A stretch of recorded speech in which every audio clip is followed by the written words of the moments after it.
Are you a federal worker and you're confused about whether you're eligible for a full pension, partial pension, VERA, or DSR? You're in the right place. I'm a former federal attorney who early retired last year, and I've been doing these videos to help you work through the process and understand some of the concepts. And this will be the world's easiest explanation about what you're entitled to. This won't cover everything, but it will cover some questions people have about at what age you're eligible to retire and what you get. And this will get you 80% of the way there.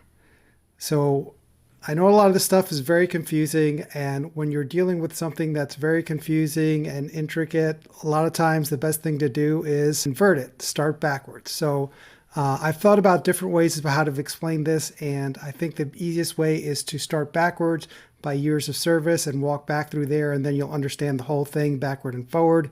And then if there's any questions you have, just leave them in the comments. Before we get started, like and subscribe so you'll see future videos. Before we start, you need to understand what a full pension is. So full pension is your average of high 3-year salary times 0.01 times your years of service.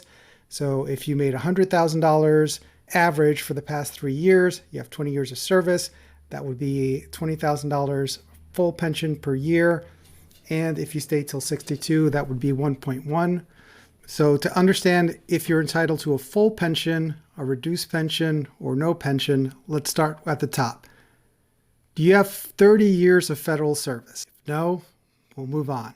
But if you do have 30 years of federal service, you're entitled to a full pension if you have the MRA, the minimum retirement account, and 5 years of civilian service. So if you started in the military at age 20, and then you left at age 40, that's 20 years of service. Then another 5 years of civilian service, you are eligible for the full retirement, full pension if you are the minimum retirement age, and that's usually 57. So normally you're told in order to get your full retirement, you'd have to be 62. But if you have 30 years of federal service, you can retire with the full pension at age 57. So the MRA, the minimum retirement age depends on when you're born. For most people, it would be 57, but for some people, it might be a little sooner than that. But if you have 30 years of service, once again, age 57, you get the full pension, no reduction, as long as 5 years of that was civilian service. What if you don't have 30 years of federal service? No? Try again. What about 25 years of service? If you have 25 years of service, you're entitled to your full retirement, full pension at age 60. Don't have to wait till 62, you get your full retirement at 60. What if you're not 60, but you have 25 years of service, and then they offer you a VERA? If they offer you a VERA, no matter what age you are, you can take it and get the full retirement. So if you started working in the federal government at age 18, 25 years of service, that would make you 43. You're offered a VERA, you can take it. If it comes with a VSIP, Voluntary Separation Incentive Payment, you can take that as well. The caveat with the VERA is that they offer it to certain positions, so you can't request a VERA. It has to be offered to you. And if it is offered to you and you have 25 years of service, you can take it and get a full retirement. If it's not offered to you and then you get terminated in a RIF, you're entitled to the DSR, which is the Discontinued Service Retirement, and would give you all the same benefits as a VERA. So one way to think of the DSR is a involuntary VERA, and I did a video on the DSR and VERA in a previously I did a video on the VERA and DSR, and you can look that up if you like. But that's if you have 25 years of service. If you don't have 25 years of service, do you have 20 years of service?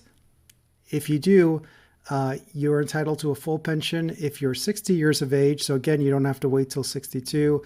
At age 60, you can get a full pension if you decide to leave at 60 on your own. If you don't, and your agency is going through a RIF, you can take a VERA if it's offered. And then if it's offered with a VSIP, you can take that too. But again, it has to be offered. You can't request it. If you are not offered a VERA or VSIP, but you are terminated through a RIF, you can take the DSR, which would give you all the benefits of a VERA, full pension. However, since you're not the minimum retirement age, you would not get the FERS Social Security supplement until 57, and from 57 to 62, you would get the FERS supplement, and then after 62, you would lose the FERS supplement and you'd be collecting Social Security. What if you have 20 years of federal service and you don't want to wait till 62, but you're not offered a VERA and you're not terminated in a RIF? Can you still leave? Sure. You would get the full pension at 62, but you can take it earlier than that up to your MRA, your minimum retirement age, which, as we said, for most people is 57. But for each year early, you would lose 5%. So if you took it at 61, you would get 95%. If you took it at 60, you would get 90% of your pension. And if you took it at 57, which is the earliest you can take it, you'd be getting only 75% of what you'd be entitled to if you had waited till 62. So that's if you have 20 years of service. What if you don't have 20 years of service? You have 10 years of federal service? If you do, you're entitled to your full pension at 62, as I said, and you lose 5% a year if you take it earlier. So if you were taking at 57, you'd get 75%. At 58, you get 80%. You get the drill. So why do I have a different slide between 20 and 10 years of service? Because if you have 20 years of service, you're entitled to the VERA if you are 50 years of age. If you only have 10 years of service, you're not entitled to the VERA.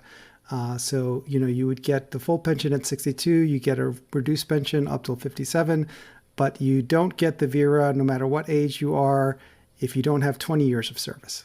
What if you don't have 10 years of service? You got 5?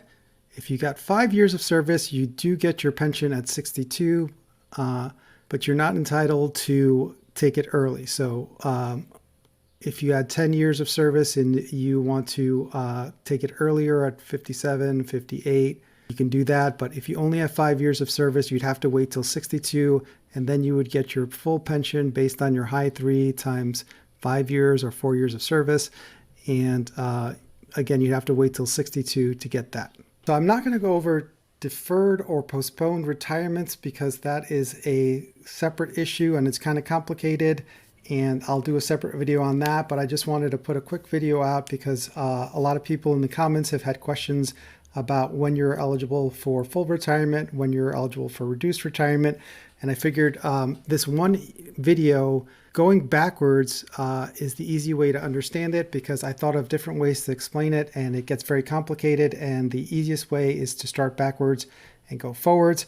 So hope you guys have enjoyed this. I've noticed on the YouTube analytics that 95% of you that find my videos are not subscribed, even if you think you are. So just hit like and subscribe so that you'll see future videos I put out when I put them out. If you have a suggestion for future videos, just leave it in the comments. And I may do a live stream on Friday because I did a live stream when I hit 1,000 viewers and we're almost at 2,000. So I may do another live stream, and I usually do that on a Friday. And the only thing that's holding it up is my better half has a medical procedure that she has to do on Friday. And that's taking up a lot of mental bandwidth for me. So keep her in your thoughts and prayers. She has a serious medical condition, and this is the 3rd round of infusions that she's have to get for her condition. And, hopefully 3rd time's the charm. But she's going in Friday morning and it takes several hours. And if we do hit 2,000 subscribers, I want to do a live stream. And if she's done earlier, maybe we'll do it Friday night around 6:30 or 7. I'll put it on here. And if not, we'll just do it next week. But, like I said, just keep her in your thoughts and prayers. And, hopefully everything turns out well with this. And, this is the 3rd round of infusions, and hopefully 3rd time's the charm. Anyway, I have looked at some of the questions you had in previous videos and some of the ones that I could answer, or all the ones I could answer in the comments I did. And some of them that are more involved, I'll try to do a separate video. And so look out for the live stream. And if you want to support the channel, there's a Buy Me a Coffee link in the description, but don't feel like you have to. And good luck out there.